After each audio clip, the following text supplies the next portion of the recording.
দেব ভীষণ down to earth ছেলে, ভীষণ মানে মাটির মানুষ, এবারে কোনো সন্দেহ নেই।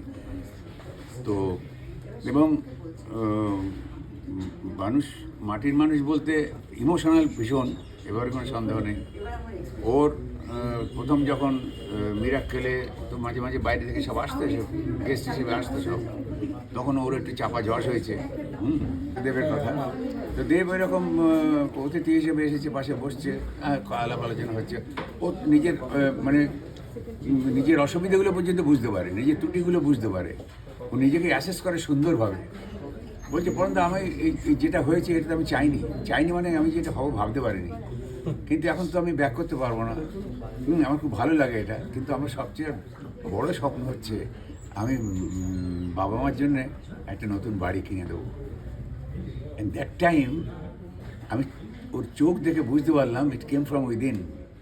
এই ইচ্ছাটা ওর অন্তর থেকে এসেছিল, কিন্তু ওইটা আমার একদম এত অ্যাঙ্কার করে গিয়েছিল, এমনভাবে ওটাকে আটকে গিয়েছিল আমার, যে সেটা টনিক করতে গিয়ে যখন একটা দৃশ্য ছিল, ও আর আমি আমাদের দুঃখের কথা বলছি, আমি একটু টিপসিতে ছিলাম, ও কষ্টের কথা বলছে, আর আমি কষ্টের কথা বলতে বলতে ওর দিকে এগিয়ে গিয়ে দুজনে হাত করছি। সেই মুহূর্তে আমার ওর ওই ডায়লগটা মনে পড়ে গেছে আমার।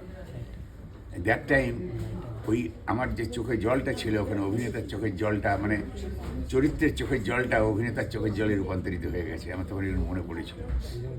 ভীষণ লাভেবল আর যুক্তিবাদী ছেলে, আর অন্য কিছু প্রকাশ পায়নি ওর মধ্যে। যদি সেই প্রকাশটা না ঘটে সেই কাজই করে, তাহলে বুঝবো সে 1 নম্বর, সমাজে 1 নম্বর বলতে হবে তাহলে। খুব আমি তো আমার মানে যেহেতু আমার কাউকে কিছু, আমি তো আমার মানে যে অভিনয় যারা শুরু করেছে বা বেশ কিছুদিন এগিয়েছেন, তারা যদি ভাবেন যে আমি 10 মানে 100 পেয়ে গেছি, সেটা দেখলেও যেমন আমার খারাপ লাগে, আমি চেটে দিই। আর যে চেষ্টা করে সুন্দর হওয়ার চেষ্টা করছে তাকেও চেটে দিই। দুটো চাটার মধ্যে একটা তফাৎ আছে। হ্যাঁ, কিন্তু ওই 10 পেয়ে যে কেউ ভাবে যে আমি 100 পেয়ে গেছি, এবং তার ভঙ্গিমা দেখে বুঝতে পারি যে একটু অশান্তিতে আছে, তো তখন সেখানে আমি দুষ্টুমি করি। কিন্তু দেব সে বলছে পন্দা আমার বাংলা উচ্চারণ ভালো লাগে বলতো, এখনও অনেকটা কমিয়ে এনেছে, কিন্তু আমি যেটা হব মানে আমার অনেক ত্রুটি বিচ্ছি, এই যে নিজেকে অ্যাসেস করা, এইটা হ্যাঁ অনেকের মধ্যে নেই। দেব প্রায়শই একটা ইন্টারভিউতে বলতো যে মিঠুন চক্রবর্তী আর পরাণদা আমার কাছে মানে দুজনেই বাবার থেকে, তা কতটা ঘরের ছেলে যখন আপনাদের সাথে থাকে? ভীষণ ঘরের ছেলে। আর মিঠুনে তো বলে, মিঠুন বাবা বলে না, বলে ঠিক পরাণদা হচ্ছে চশমা ছাড়া আমার বাবা। হ্যাঁ, মিঠুনে তো ভালোভাবে ভীষণভাবে মিশতে পারে, ভীষণ কোঅর্ডিনেটেড।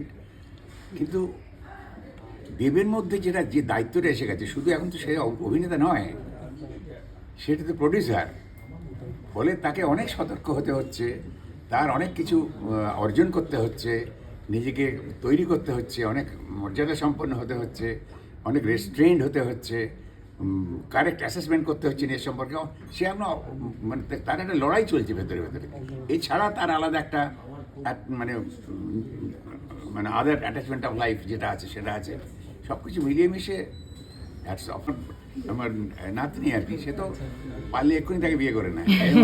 হ্যাঁ, সে ও বলে কবে বিয়ে হচ্ছে, তুমি কি বল করতে হবে তখন দেখা যাক মহাকাল কি বলে। হ্যাঁ হ্যাঁ হ্যাঁ হ্যাঁ, ও হেল্প অফ টিয়ার্স। হ্যাঁ, সেটা এখানেও সেটা বোধহয় তোমাদের যেটা হলো প্রজাপতি 2, সেখানেও আমার মধ্যে ওইটাই বেরিয়েছে বোধহয়, একটা সংলাপ দিয়েছিল আমাকে, যে বাবা মার প্রতি ভালোবাসা ইত্যাদি ইত্যাদি কেটেছিল। যাই হোক, মানে ও একটা সাকসেসফুল মানে ব্যক্তিত্ব আর কি রাইট নাও।